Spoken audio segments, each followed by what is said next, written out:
ओम श्री कृष्णाय नमः। ओम श्री कृष्णाय नमः। ओम श्री कृष्णाय नमः। आज छठे अध्याय का 36वां श्लोक है श्रीमद् भगवद गीता जी में हम लोग सुनेंगे। श्री भगवान वाच असन्यतात्मना योगो दुष्प्रापिति मे मतिः वस्यात्मना तु यतता शक्यो वाप्तुमुपायतः।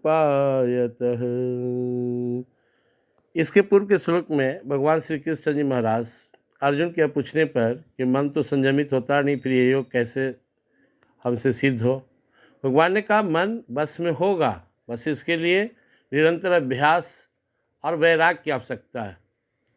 अभ्यास का मतलब बार बार मन को आत्मा परमात्मा में लगाना, और वैराग का मतलब है बार बार मन को जो संसार में भटकता है, भागता, वहाँ से लौटाना। यानी हमारा मन जहाँ भी जाए, यतो निस्सरति मन संचलम अस्थिरम ततस्ततु नियमयि तदात्मनेव वशम नेत। जब हम आत्मा परमात्मा में अपने मन को, अपने आप को लगाने का प्रयास कर रहे हो और मन संसार की ओर भाग रहा हो, संसार के विषयों में, संसार के विचारों में, मोह माया में, तो बस वहाँ से उठाकर लाकर भगवान में लगा देना है। यह सतत प्रक्रिया करना है।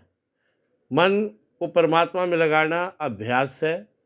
मन को संसार से वापस लाकर जो मन भाग के जाएगा, स्वाभाविक है। आज तक यह मन हमको नचाते रहा, भागते रहा, यह उदंड बना हुआ है, प्रमथन स्वभाव वाला है, तो उसको पुनः संसार से वापस लाकर भगवान में लगा देना, यानी संसार से हटाना, वैराग्य, अपरमात्मा में लगाना, अभ्यास।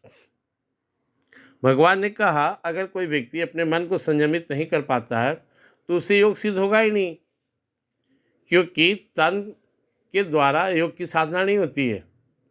मन योग शब्द का अर्थ परम पूज्य गीता बाबा कहते थे कि योग शब्द का अर्थ सही है मन एकाग्र करना, एकाग्रता सत्य ही खुले परम प्रेम का झरना।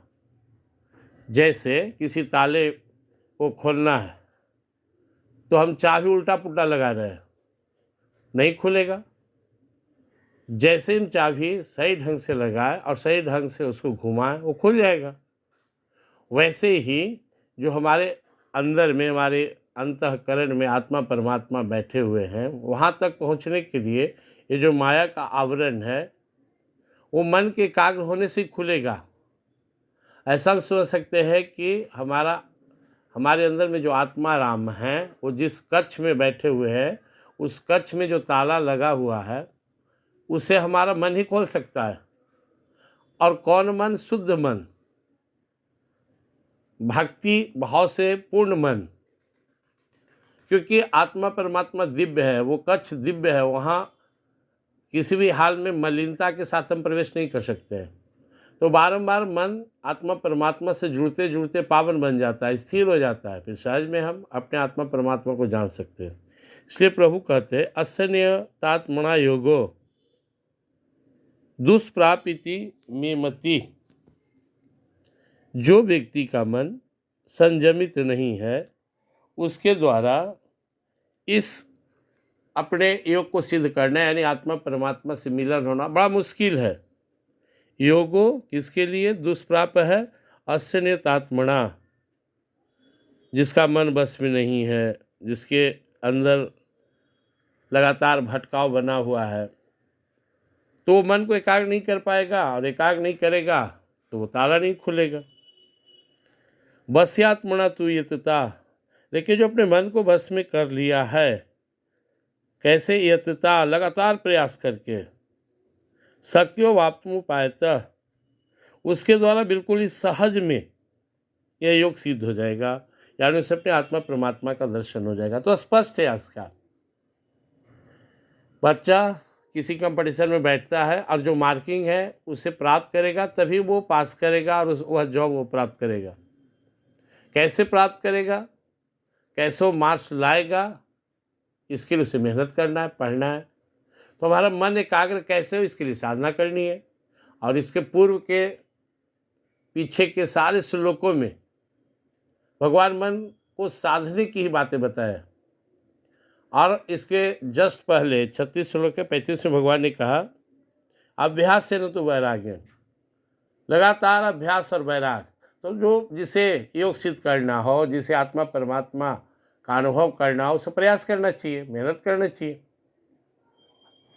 लगातार सत्संग से सुपठन, सुपाठन, सुमनन, सुचिंतन, सुश्रवण, सुसंस्कार के संग्रह से धीरे धीरे हमारा मन शांत एकांत में, माने मन शांत होता है और अपने ही अंदर एकांत में बैठना सीख लेता है। विचार रहित होना ही एकांत है, चाहे वो हम एकांत जंगल में जाकर ढूंढे या फिर दंगल में संसार में भी रहकर अपने मन को अपने आप में लगा लें। तो आज का सारांश यही है कि लगातार प्रयास करना है। जो हम 1-1.5-2 घंटा ध्यान साधन भजन करते हैं, ध्यान करते हैं, केवल उतनी देर मन को एकाग्र करना चाहेंगे तो नहीं होगा।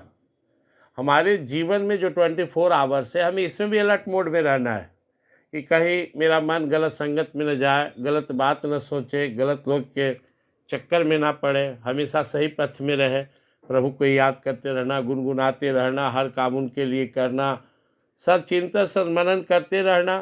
तो धीरे धीरे लगातार प्रयास अभ्यास से मन का जो भटकाव का आदत है वो धीरे धीरे शांत होते जाएगा, इसका सद संस्कार बढ़ते जाएगा। फिर हम जहाँ कहेंगे वहाँ मन लगेगा। योगी का मन जहाँ वो चाहता लगा रहता है। तो हम सबको योग की महत्ता समझना है। अब योग तो बहुत सारे लोग करते हैं, लेकिन वो प्रयास नहीं करते अपने मन को बस में करने के लिए। इसीलिए प्रभु कह रहे, ये योग सिद्धि मन मुखी से अति कठिन में मानता, मन जीत जो तत्पर सदा, उससे सहज मैं जानता। जो मन मुखी है, मन को भटकाते रहता है, उससे योग सिद्ध नहीं होगा। लेकिन जो अपने मन को बस में कर लिया, उससे योग सिद्ध हो जाएगा, अंतरात्मा परमात्मा को जान जाएगा और अपना जीवन सफल बना लेगा। तो पूरी लगन, पूरी उत्साह के साथ अपने मन को संयमित करते हुए ध्यान पद्धति के द्वारा आत्मा परमात्मा को जानने का प्रयास करना हम सबका परम कर्तव्य है। इसलिए मानव शरीर मिला है। इसलिए एक घड़ी याद हो, घड़ी याद हो में पुण्य। आज जितना समय मिले, जब भी जहाँ भी हो, थोड़ा देर अपने मन को स्थिर करके आत्मा परमात्मा में लगाएं। इससे धीरे धीरे मन का भटकाव रुकेगा, स्थिर होगा और हमें परम शांति की प्राप्ति होगी। प्रेम सूर्य वृंदावन बिहारी लाल की जय। हरे कृष्ण कृष्ण कृष्ण हरे हरे, हरे राम राम राम हरे हरे। हरे कृष्ण कृष्ण कृष्ण हरे हरे, हरे राम राम राम हरे हरे। जय श्री कृष्ण।